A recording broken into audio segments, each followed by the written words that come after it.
Como vocês estão? Espero que estejam todos muito bem. É com alegria que estamos agora reunidos através do canal do YouTube do nosso querido Rita de Cássia para compartilharmos o resultado do nosso estudo. Pedimos então à espiritualidade superior que possa nos inspirar, nos intuir e assim darmos conta dessa tarefa que nos propomos a fazer em nome do Cristo. O tema que vamos refletir hoje é de extrema importância. Ele está contido na segunda parte do Livro dos Espíritos, que trata do mundo dos espíritos, capítulo 6, vida espiritual, e dentro desse capítulo o nosso tema é percepções, sensações e sofrimentos dos espíritos, questões que vão da 237 a 257. E qual o objetivo do nosso estudo? É podermos nos conscientizar acerca da nossa verdadeira essência, que é espiritual. E tendo essa verdade como premissa, refletirmos sobre os valores, as escolhas, os sentimentos, os pensamentos que andam norteando a nossa vida aqui e agora. Porque, como vamos ver ao longo do estudo, essas questões serão fundamentais para determinar a qualidade e as condições do que vamos experienciar no mundo espiritual após o nosso desencarne. Eu vou abrir esse estudo trazendo uma mensagem, né, um texto psicografado por Chico Xavier, um texto de Emmanuel, esse benfeitor espiritual que tanto nos ajuda na nossa caminhada, que eu retirei do livro Sentinelas da Luz. E dentro desse livro o capítulo chama-se Sensação Além Túmulo. É um trecho pequenininho, mas já vai dar para a gente uma ideia do que nós vamos refletir daqui para frente.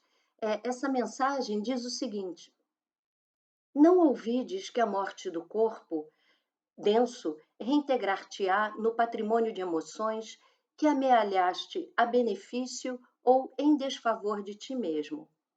Amanhã serás a síntese de ti próprio na justa aferição dos valores que a providência te conferiu.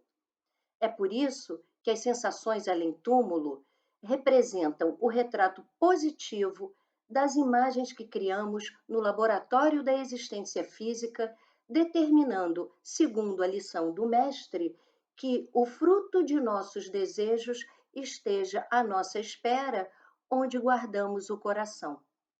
Não te esqueças de que a alegria do céu e os tormentos do inferno começam, invariavelmente, em nós próprios, plasmando em derredor de nós mesmos o flagelo das paixões destruidoras que houvermos abraçado no convívio deliberado da sombra ou no brilho do bem a que tivermos empenhado as nossas melhores forças no sacrifício incessante pela vitória da luz. Belo, né? Bom, antes de iniciarmos propriamente as questões, né, do Livro dos Espíritos, eu gostaria de trazer alguns pontos para que possa nos ajudar a irmos construindo o nosso raciocínio e, em especial, para ajudar aqueles que estão chegando, né, abraçando a doutrina espírita recentemente. Essa doutrina, né, que tanto nos esclarece e, consequentemente, nos consola e nos liberta. Então, o que eu quero trazer para vocês é algo bem simples, né, bem básico, mas vai nos ajudar. O homem ele é formado por três elementos: o espírito, o princípio inteligente, onde nele reside o pensamento, o sentimento e a vontade, atributos, então, do espírito, é uma criação de Deus, é uma individualidade, é um ser único. O segundo elemento é o corpo, né? O corpo físico é um invólucro material mais denso de que o espírito necessita para estar em relação com o mundo físico. E o terceiro elemento é o perispírito, esse invólucro fluídico que serve de laço e intermediário entre o espírito e o corpo. São noções bem básicas, mas acho que isso basta para o que nós vamos estudar. Ok, vamos lembrar que na condição de espíritos imortais, né, que somos, a morte para o espírito é apenas uma outra fase da vida do espírito, né? Onde ele se liberta da matéria, onde ele se liberta do corpo físico e retorna ao mundo espiritual. Portanto, o que tem fim, o que perece, o que acaba é apenas a matéria, o corpo físico, né? Corpo esse que foi extremamente importante, né, no período em que o espírito esteve encarnado, para que ele pudesse, né, fazer o seu progresso moral e intelectual. Ao voltar ao mundo espiritual, né, a nossa residência oficial, se a gente pode dizer assim, o espírito retorna com todas as experiências e aprendizados que ele adquiriu enquanto estava encarnado. E aí alguns podem estar pensando, mas Fernanda, se o corpo morreu, né, se o corpo se desintegrou, como é que ele leva essas experiências? Pois bem, aí é que entra aquele terceiro elemento, o perispírito. Com a morte do corpo, o perispírito, né, que servia de elo, né, de ligação entre o espírito e o corpo, ele continua ligado ao espírito. E é no perispírito que ficam, então, arquivadas, registradas as nossas experiências. E isso é extremamente interessante, porque o espírito ele não fica zerado, quando ele retorna para uma nova encarnação, ele não volta zero, né? Ele tem todo um acúmulo de aprendizado, porque imaginem, se a cada vez que o espírito retornasse, ele tivesse que aprender do zero, né? Não seria justo. Então, o perispírito tem essa função de registrar, ele serve como se fosse um grande HD que vai arquivando, registrando todo o nosso conhecimento, todo o nosso aprendizado, todas as nossas experiências, ok? É por isso que a gente sempre fala, né, amigos, como é que estão, né, os nossos sentimentos, como é que estão as nossas escolhas, né, quais são os valores que estão apoiando, né, as nossas decisões, porque é isso que a gente vai levar. Isso não se perde com a morte do corpo, percebem?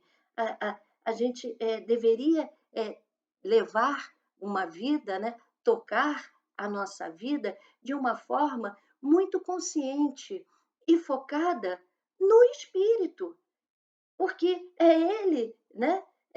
Tudo que nós vamos aprendendo fica registrado nele, faz parte, né, dessa bagagem que o espírito vai armazenando, ok? Então, é importante também não esquecermos que a sede do senso moral, ela está no espírito, ok? Essa informação eu sei que a gente sempre ouve nas palestras, mas uma coisa é ouvir e até internalizar, outra coisa é viver tendo essa verdade é, como premissa para que a gente não perca tempo, não se desequilibre por coisas que de fato não têm importância para o espírito. Nessa malinha, né, que nós levamos para a nossa residência oficial, nessa viagem, a gente só vai levar, né, as nossas conquistas morais, os nossos vícios, as nossas imperfeições que não conseguimos porventura transmutar, ok? Então, tendo feito esse preâmbulo, vamos entrar direto nas nossas questões. obviamente, são 20 questões, não dá para destrinchá-las ao máximo, mas eu busquei pensar as informações principais, os highlights, para que a gente tenha noção, né, eh, dessa natureza espiritual, né, para que a gente fique animado em saber como é essa natureza do espírito, para que a gente tenha o estímulo de chegar até essa perfeição, até essa pureza que nos será possível, porque é muito belo, né? É o que eu posso dizer, é muito interessante. Então vamos lá.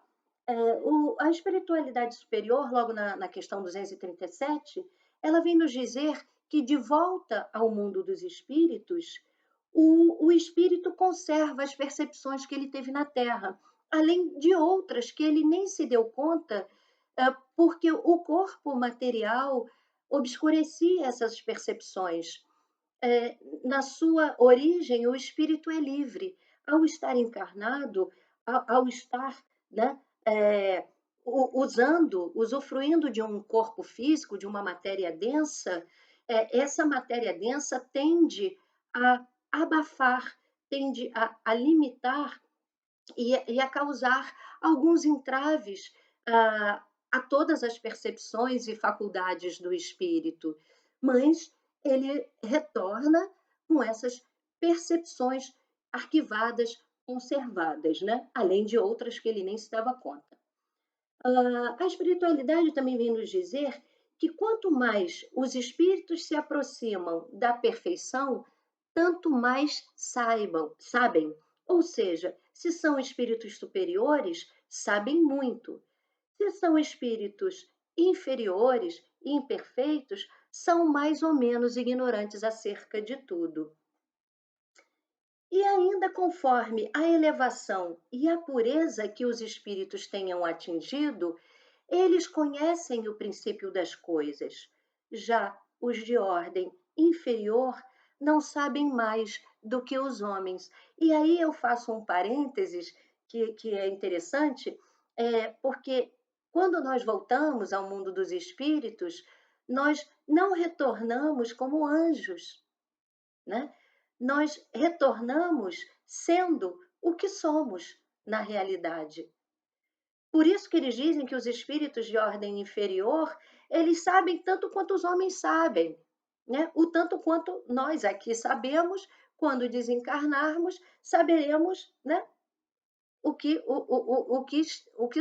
tivermos tido conhecimento aqui. Ao desencarnar, eu, Fernanda, eu levarei para o plano espiritual essa minha vivência, esse meu conhecimento, ok?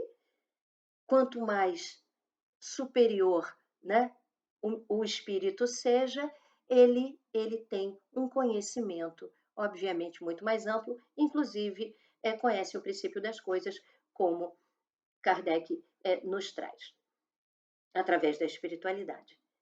Bom, o que mais que eles nos dizem? Em relação ao tempo, para o espírito, no mundo espiritual, o tempo deixa de existir. Não é como o nosso tempo, né? Para nós, por exemplo, eles dão ali o exemplo, um século, né? São anos e anos, né? São longos, né? É longo um século, 100 anos. Mas para o espírito, não passa de um instante na eternidade. Olha como é diferente, né? O entendimento, a percepção com relação ao tempo. E dizem também que, mesmo depois da morte, os espíritos se lembram do passado, porque, como já não tem mais, né, esse véu material que impedia né, essa percepção, é, ele consegue ter esse vislumbre do que foi o passado. Mas é importante frisar que eles dizem aqui que, mas nem tudo os espíritos sabem, a começar pela própria criação. Então, também em relação ao futuro, né, vai depender da elevação do espírito. Muitas vezes eles apenas entreveem o futuro, mas nem sempre lhes é permitido revelá-lo. E muitas vezes não podem ver o que Deus lhe reserva, né? E por que isso? Porque mesmo aqueles que tenham atingido a perfeição absoluta, não se pode dizer que eles tenham o conhecimento completo do futuro, porque só Deus é soberano Senhor e ninguém pode se igualar a Deus. Perfeito? Falando em Deus, a espiritualidade vem nos dizer que só os espíritos superiores veem e compreendem Deus, enquanto os inferiores, os imperfeitos, como nós, né, nós ainda estamos, né, nessa.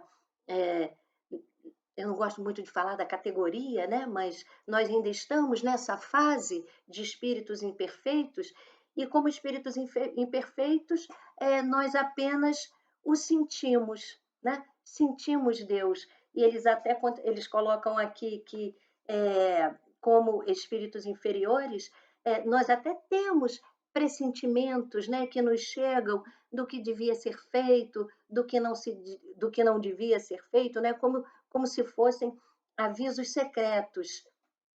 E, e eles reforçam dizendo que as ordens de Deus elas não nos chegam diretamente, elas são transmitidas por intermédio de espíritos imediatamente superiores em perfeição e em instrução, ok?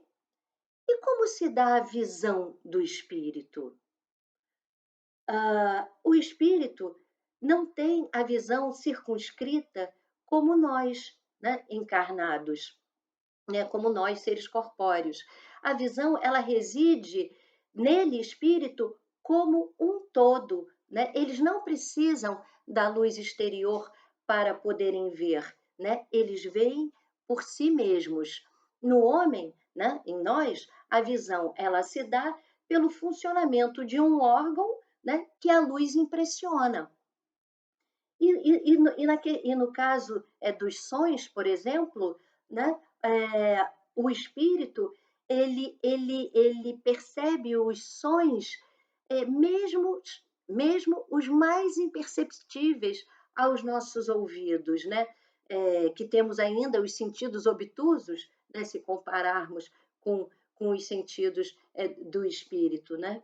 Não vamos esquecer, gente, que todas as percepções constituem atributo do espírito e são inerentes ao ser espiritual. Então, quando o espírito está revestido de um corpo material, né, essas percepções chegam ao espírito através dos órgãos. Por isso que nós precisamos de olhos para ver, de ouvidos para ouvir, né, do nariz para sentir os aromas. Mas o espírito não precisa, inclusive porque ele não tem um corpo material quando desencarnado, né?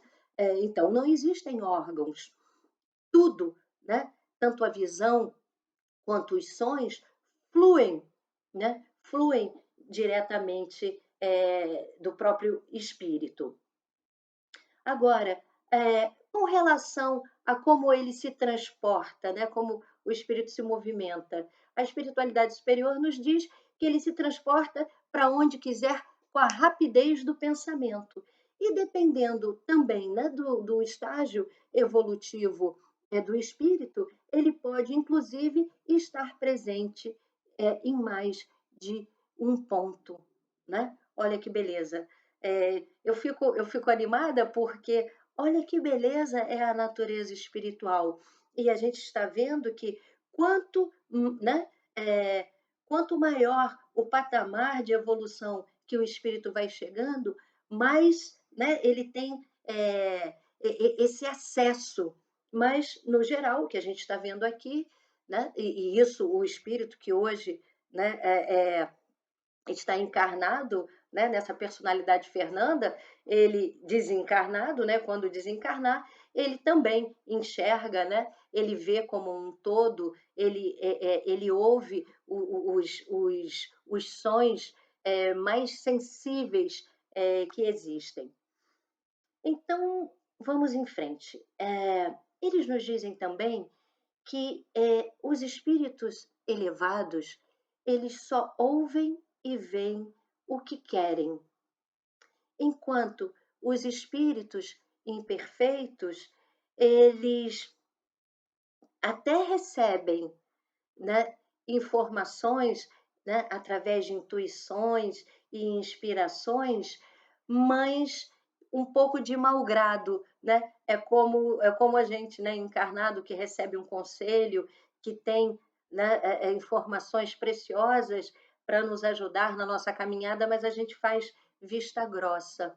Os espíritos elevados, eles não se ocupam com questões banais, né, do nosso dia a dia, né? Eles têm muito mais o que fazer do que ficar ligado em questões que não tragam algum aprendizado, alguma informação que não tenha um real valor para todos nós. Deixa eu ver aqui para eu não me perder. Outra coisa que eles colocam que eu achei linda: os espíritos são sensíveis à música, né? E dizem que a música ela possui infinitos encantos e para eles, né? E por terem muito desenvolvidas as suas qualidades sensitivas. Então, eles falam aqui de algo que eu acredito que a gente não saiba, né, enquanto encarnado, o que vem a ser essa música celestial, né? Então não dá nem para continuar, porque deve ser algo de fato, né, inenarrável, eu imagino. E com relação à natureza, os espíritos também, eles são sensíveis às belezas da natureza, de acordo com as aptidões, né, que eles tenham para as apreciar e compreender. É, para os espíritos elevados, a beleza da natureza, ela é entendida, ela é percebida no seu conjunto e não nas particularidades. Eu, por exemplo, né, amo o mar, acho lindo o mar, é linda as flores, mas ainda é, aprecio essa beleza quase que departamentalizada, né? As árvores, enfim. O espírito não, né? O espírito elevado, né? Ele consegue apreciar essa beleza no seu conjunto. Eles dizem também para nós que os espíritos, eles não experimentam as nossas necessidades e sofrimentos físicos. Eles conhecem os sofrimentos físicos porque sofreram, né, quando encarnados, mas não experimentam esse sofrimento materialmente, obviamente, porque são espíritos. E com relação ao cansaço, o espírito cansa? Interessante, né? Os espíritos, eles não sentem um cansaço, porque eles não têm o corpo, né, físico. Nós precisamos do descanso porque nos cansamos, nossos órgãos despendem energia ao longo do dia. Então, é preciso que nós descansemos, é preciso, né, que a gente durma para que as energias sejam refeitas, não é verdade? Mas o espírito, por não ter corpo, ele não necessita desse tipo de descanso, né? E é interessante que ele diz assim: o espírito repousa no sentido de não estar em constante atividade. Fernanda, então vai ser maravilhoso. A gente desencarna e tem aquela nuvenzinha que a gente vai deitar na nuvem, tocar harpa. Não, não é bem assim, né? Eles não ficam deitadinhos na nuvem. Como o espírito não atua materialmente, a sua ação ela é toda intelectual e inteiramente moral, o seu repouso. A espécie de fadiga que os espíritos são suscetíveis de sentir guarda relação com a inferioridade deles. Quanto mais elevados, tanto menos precisarão repousar. Então, aqueles espíritos que ainda, né, são inferiores, eles até sentem. Eu não sei se vocês lembram no filme O Nosso Lar, os espíritos que estavam chegando à colônia, né, após o desencarne, muitos necessitavam ainda ficar descansando, né, tomando aquela sopinha verde. Espíritos elevados já não precisam, os inferiores ainda necessitam de algum tipo de descanso. Ok. E Fernanda, e quando o espírito diz que sofre, né? Às vezes nós recebemos nas nossas mesas de desobsessão, de acolhimento, né, a esses espíritos desencarnados e até mensagens psicográficas de que o espírito está sofrendo. É, ele sofre mesmo? Sim. Só que a natureza do sofrimento do espírito é diferente. É uma angústia moral, né, que o tortura mais dolorosamente do que todos os sofrimentos físicos. Percebem, amigos, qual o tipo de sofrimento do espírito que ele sente? É a tal da dor moral. E quando o espírito, eles trazem aqui essa questão, e quando o espírito diz que sofre de calor ou frio, né, nas mesas mediúnicas, muitas vezes a gente ouve esse tipo de coisa, eu estou com muito frio, eu estou num lugar que está quente demais, enfim, esse tipo de coisa. O que acontece na verdade? A espiritualidade vem nos dizer que essa sensação que o espírito tem nada mais é do que uma reminiscência do que eles padeceram, né, durante a vida. É quase como um registro, não raro, tão aflitiva, né, quanto a realidade. E aí a gente, né, pode até juntar, pegar o gancho do o quão importante nós estarmos trabalhando, né, na nossa vida, é, o desapego, né, da materialidade, porque o espírito leva isso também. Se ele teve sei lá, uma vivência em que, né, ele teve, né, vamos supor, o frio foi algo, né, que o acompanhou uma existência, né, de uma forma muito forte, muito rígida, ele chega a ter a reminiscência disso tudo, não é?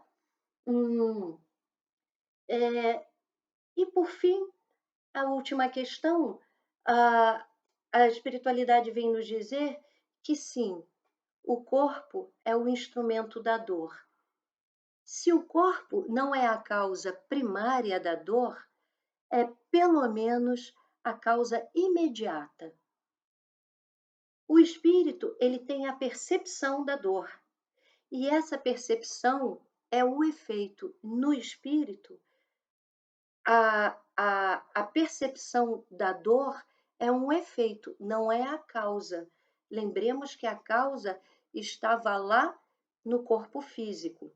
A lembrança da dor que o espírito conserva pode ser, sim, muito penosa, mas ela não tem nenhuma ação física. Eles trazem um exemplo que talvez alguns de vocês já conheçam, que é a questão, né, daqueles que têm um membro amputado, né, eles costumam sentir dor, né, no membro que lhes falta. E é claro que não é no membro que está a sede da dor, né? Porque o membro ele foi eliminado. O que existe é um registro que o cérebro teve dessa dor, né? O cérebro guardou a impressão dessa dor.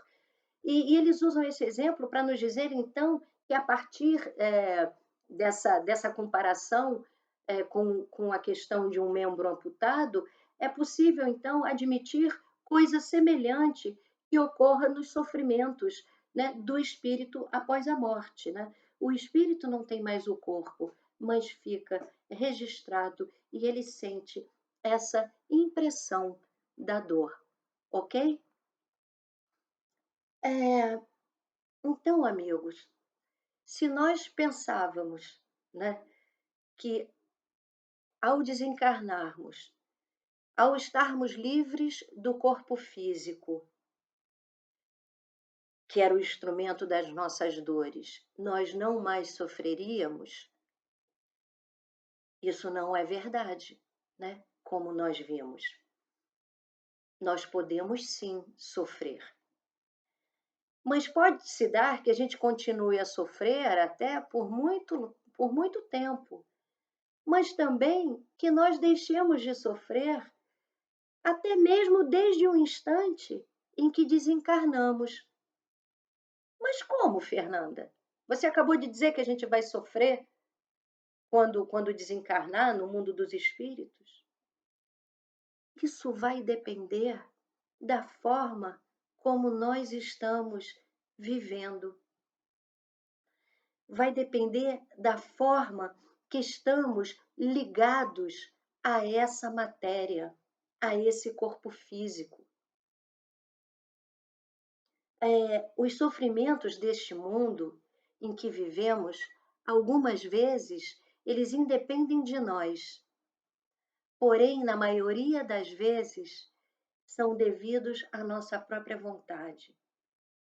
A espiritualidade superior vem nos dar essa cutucada, nos dizendo que se nós remontarmos à origem dos nossos sofrimentos, nós vamos ver que a maior parte deles são efeitos de causas que poderíamos ter evitado.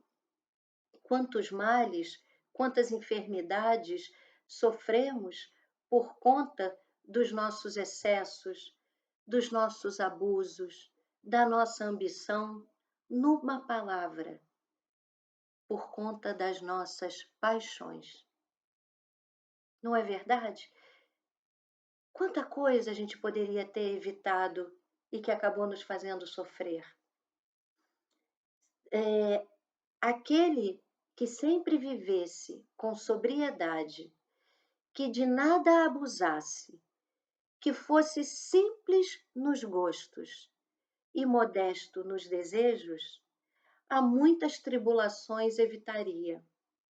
O mesmo se dá com o espírito.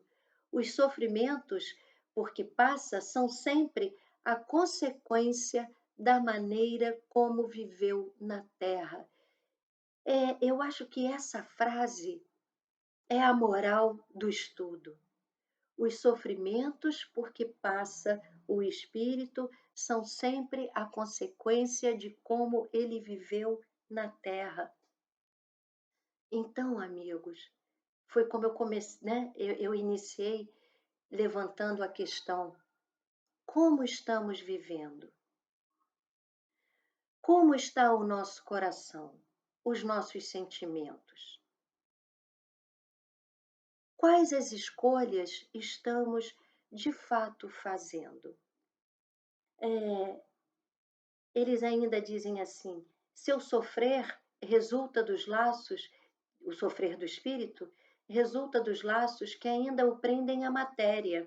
E quanto mais livre estiver da influência dela, ou quanto mais desmaterializado, né, dá no mesmo, se achar, menos dolorosas menos dolorosas sensações experimentará.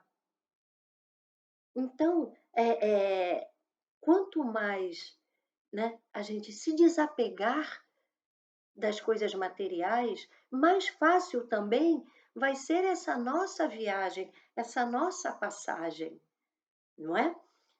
Então, portanto, eles dizem, está nas nossas mãos nos libertarmos dessa influência desde já na vida atual.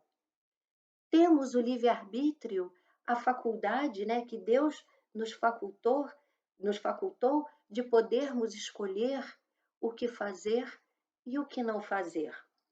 Vamos domar as nossas paixões, eles disseram no livro até animais. eu troquei por inferiores para ficar, né, menos duro. Mas ele fala em paixões animais. Então, vamos domar nossas paixões inferiores. Não alimentemos o ódio, não alimentemos a inveja, o ciúme, o orgulho. Não nos deixemos dominar pelo egoísmo, né? Essa grande chaga da humanidade, onde, né, farinha pouca, meu pirão primeiro. É, vamos nos nutrir de bons sentimentos, praticar o bem sem olhar a quem, né? Não praticar o bem só aqui no nosso mundinho familiar. Não vamos dar, isso é importantíssimo, não vamos dar às coisas desse mundo importância que não merecem. É por isso, se a gente for estudar a escala espírita, né, que inicia na questão centésima do Livro dos Espíritos, nós ainda estamos na categoria de espíritos imperfeitos pela característica principal de a predominância da matéria sobre a predominância do espírito. Nós damos mais valor à matéria do que ao espírito. Nós damos mais valor ao que vai ficar, ao que vai, né, se desintegrar, e menos valor ao que é eterno, ao que é imortal, ao que é a criação de Deus. Olha que coisa interessante, né? Então, é isso que eles nos trazem. Nós damos valor demais às coisas do mundo material. Eu não estou dizendo que a gente vai se lixar para tudo. Claro que não. É importantíssima a nossa jornada aqui na Terra. Ora, é aqui que nós vamos ser testados, é aqui que nós vamos aprender, é aqui que nós vamos confirmar as aquisições, as conquistas que já fizemos, é aqui que nós vamos trabalhar, né, para transmutar as nossas imperfeições, para transformá-las em virtude. Claro que essa experiência aqui é importantíssima, mas tudo tem seu peso, tudo tem seu valor. A vida material não deve, por tudo isso que a gente estudou agora, não deve ser preponderante. É a vida do espírito que é. E como nós vimos, quando nós nos desencarnarmos, nós não vamos virar anjos. Nós vamos, né? Nós vamos voltar o espírito que somos, com tudo que a gente aprendeu, com todas as alegrias, com todas as dores e sofrimentos também. E quando nós chegamos no mundo dos espíritos, uma vez que nós não temos mais essa matéria densa, que, como eu disse, abafa, limita as percepções e as sensações do espírito, lá no mundo espiritual não tem esse véu que abafa, que limita, né? Então, as sensações, elas são muito mais a flor da pele, né? A flor do espírito. É isso que nós queremos para a nossa vida espiritual? Eu acredito que não. Mas talvez nos faltasse informação. Porque eu conheço, por exemplo, muita gente que acha que acabou, acabou. E mesmo espírita, que vai para o mundo, né, para o mundo espiritual e que está tudo lindo. Estará lindo de acordo com o que nós plantamos aqui, por tudo que nós vivenciamos aqui na Terra. Vamos nos desapegar, nada é nosso. Os filhos não são nossos, eles estão nossos. A casa não é nossa, o barco não é nosso, o telefone, nada é nosso. Tudo nos foi dado por empréstimo. Então, tendo esse entendimento, não é que nós vamos abandonar tudo de material, claro que não. Vamos dar valor ao que de fato merece valor. Nós temos valor, nós somos importantes, nós, espíritos encarnados e desencarnados. Vamos mudar o foco, né, do estilo de vida que talvez a gente esteja levando. Se é uma vivência focada no material, aí sim, muito possivelmente, nós vamos sofrer ao desencarnarmos. Mas se estamos trabalhando, né, no na nossa melhoria, né, se estamos dando valor às coisas, às questões pertinentes ao espírito, aí com certeza nós vamos ter uma experiência espiritual muito mais feliz, muito mais agradável.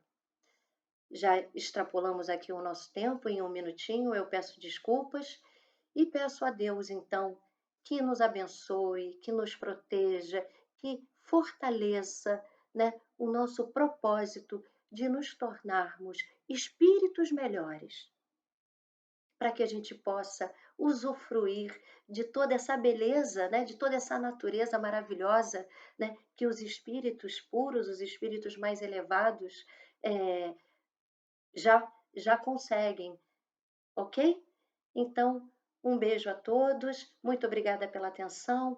Desculpe aí qualquer as falhas técnicas, não é fácil, né? Falar, fazer a palestra, né, pelo canal do YouTube, não tem ninguém olhando, né? A gente fica um pouco, um pouquinho talvez mais limitado, mas eu tentei dar o meu melhor e é isso.